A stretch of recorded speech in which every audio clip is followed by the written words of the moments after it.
শীঘ্রই গণতন্ত্র পুনঃপ্রতিষ্ঠা হবে। খালেদা জিয়া গণতন্ত্র হারায়নি, হার মানেনি, আর হারাবে না।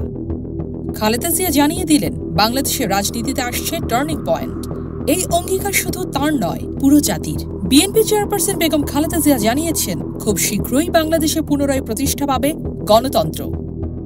এই বক্তব্যে তিনি শুধু একটি রাজনৈতিক বার্তা দেননি, দিয়েছেন একটি জাতিগত আশা, একটি প্রজন্মের অপেক্ষার প্রতিশ্রুতি।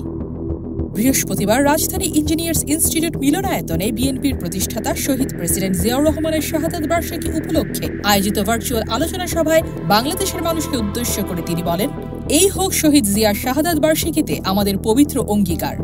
এই দিনটি বেগম খালেদা জিয়ার ভাষায় একটি পরিবারের নয়, পুরো জাতির বেদনার দিন। জিয়াউর রহমানের জীবন কেবল একটি ইতিহাস নয়, একটি দৃষ্টান্ত। চট্টগ্রাম থেকে স্বাধীনতার ঘোষণা দেওয়া সেই মানুষই আবার চট্টগ্রামে জীবন উৎসর্গ করেন এক নিষ্ঠাবান, সৎ ও নির্লোভ রাষ্ট্রনায়ক হিসেবে। খালেদা জিয়া স্মরণ করিয়ে দেন গণতন্ত্র, সংবাদপত্রের স্বাধীনতা, বিচার বিভাগের স্বনির্ভরতা এবং জাতীয়তাবাদের মডেল ছিলেন শহীদ জিয়া। যে গণতন্ত্রের জন্য তিনি জীবন দিয়েছিলেন, সেই গণতন্ত্র আজও পদে পদে বাধার সম্মুখীন। তবু হার মানেনি স্বপ্ন। খালেদা জিয়া জানিয়ে দিলেন, এই যাত্রা এখন আর থামবে না। এই সংগ্রাম আর পেছনে ফেরার নয়। বাংলাদেশ অচিরেই ফিরে পাবে সেই গণতান্ত্রিক পথ। বাংলাদেশ কি আবার গণতন্ত্র ফিরে পাবে, নাকি আবারও বাধা আসবে দুর্বার এই অগ্রযাত্রায়?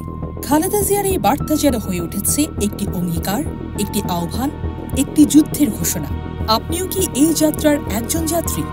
তাহলে ভিডিওটি শেয়ার করুন, মন্তব্যে বলুন আপনার চোখে কখন ফিরবে প্রকৃত গণতন্ত্র।